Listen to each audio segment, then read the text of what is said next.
Terminé sur toutes les pelouses de top 14, 25e journée, c'est du rugby bien évidemment. Donc la victoire de Clermont à Lyon, Julien nous le donnait tout à l'heure, je vous la rappelle, 23-20, c'est terminé entre Pau, entre Pau et Brive, Pau qui s'impose 32-27, Bayonne bat Grenoble 43-35 et je vous rappelle le succès un petit peu plus tôt de Castres 52-7 face au Stade Toulousain. Dans un quart d'heure maintenant, Bordeaux-Bègles reçoit Toulon et évidemment demain ce sera le moment fort de l'après-midi, le derby francilien entre le Stade français et le Racing. Ce sera à suivre en direct dans l'intégral sport d'RMC demain bien sûr. On va marquer une nouvelle respiration dans cette première période très moyenne, messieurs, de cette 35e journée, en tout cas des 5 matchs qui ont débuté à 20h.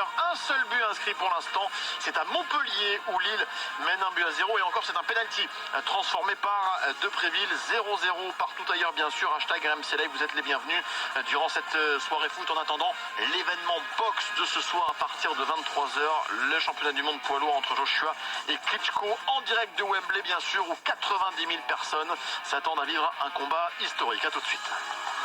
RMC Intégral Foot Liga. Solidarité Sida et la région Île-de-France présente Solidays, son concert contre le sida, du 23 au 25 juin à Paris-Longchamp, avec The Prodigy, La Momalie de M, La Femme, Ibrahim Malouf, Coons, Archive, Vitalik, Tons and the Metals, Mac Miller, Imani, Ellie J, The Bloody Beetroots. Brokenback et beaucoup d'autres. Pour le prix d'un concert, offrez-vous un festival. Inforesa, solidays.com et point de vente habituel. Un événement Solidarité Sida. RMC Running. Envie d'un nouveau défi sportif? Dimanche 2 juillet, seul ou en relais, participez au Garmin Triathlon de Paris avec RMC. 1500 mètres de natation, 40 km de vélo et 10 km de course à pied du bassin de la Villette à la Tour Eiffel. Inscription garmintriathlonparis.fr. Le Garmin Triathlon de Paris, dimanche 2 juillet, une aventure unique en plein cœur de Paris avec RMC. Toute la Ligue 1 avec le Parisien, aujourd'hui en France et RMC. RMC Intégral Foot Ligue 1, Loïc Braillet. La 35e journée de Ligue 1 au programme, 5 matchs en cours, Guingamp-Saint-Etienne, Nantes-Lorient, Montpellier-Lille, Bastia-Rennes et Metz-Nancy. 0-0 sur toutes les pelouses, sauf à Montpellier. Et le but messin, Loïc. Et ben voilà. Le but messin signé Ismail Assar. Mais alors, quel but!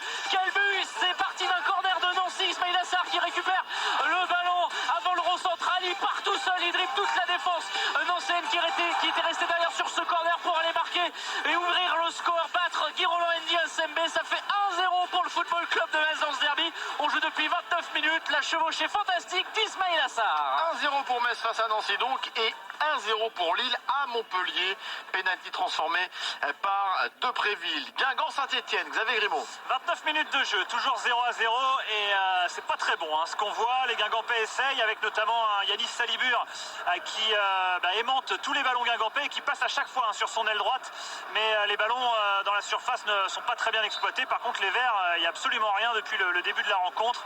Dans l'ensemble c'est très médiocre ce qu'on voit sur ce match. Allez, peut-être ici un ballon aux abords de la surface pour les Verts, c'est dégagé de la tête par Coco, la remise de Pajot, il y a le centre de Cornier, le tacle de Christophe Corbrath. Cornier qui va tenter de gratter ce ballon, c'est récupéré par Coco qui relance loin devant. Théophile Catherine qui s'est complètement troué, il y a un contre à jouer pour les Guingampais avec Alexandre Mendy, il y a le pied le mal cuit pour récupérer ce ballon. Finalement Mendy qui peut donner à Briand qui rentre dans la surface de réparation pour frapper peut-être Briand, le centre de Briand, la reprise de Salibur, il a dévissé Salibur et n'a pas réussi à reprendre ce ballon. C'était une grosse occasion encore pour les Guingampais, mais voilà ce que je te disais dans la surface. Après, il n'y a pas le bon geste pour les Bretons, mais qui dominent quand même assez largement cette rencontre. La demi-heure, 0-0 entre Guingamp et les Verts. Nantes-Lorient, Pierre-Yves Leroux. Eh bien ici aussi, la demi-heure est 0-0, ce qui veut dire que pour le moment du côté lorientais, on tient malgré de nombreuses occasions.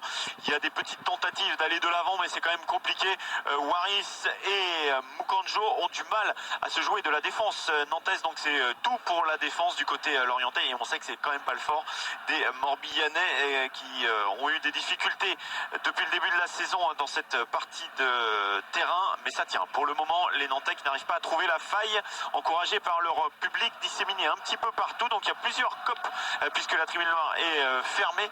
Résultat, il y a beaucoup de bruit dans ce stade de la Beaujoire. 31 minutes de jeu, 0-0. Montpellier-Lille, Julien Landry. La demi-heure à la Mosson, 1-0 pour les Lillois. pénalty de Depréville. Et match plutôt plaisant avec deux équipes qui sont pas maintenues encore officiellement, mais qui ont décidé de jouer au ballon avec des occasions de chaque côté, notamment une tête plongeante d'Eder à 6 mètres de Laurent Pionnier qui s'est parfaitement couché dans un arrêt réflexe pour empêcher les Lillois de marquer les deuxièmes buts. Et là, attention à Jonathan Iconé, la frappe d'Iconé magnifique dans un angle fermé. Heureusement, Maignan n'était pas sorti, mais parfaite travail d'Iconé, joueur prêté par le PSG. C'est lui qui avait fait la différence aussi sur l'occasion précédente.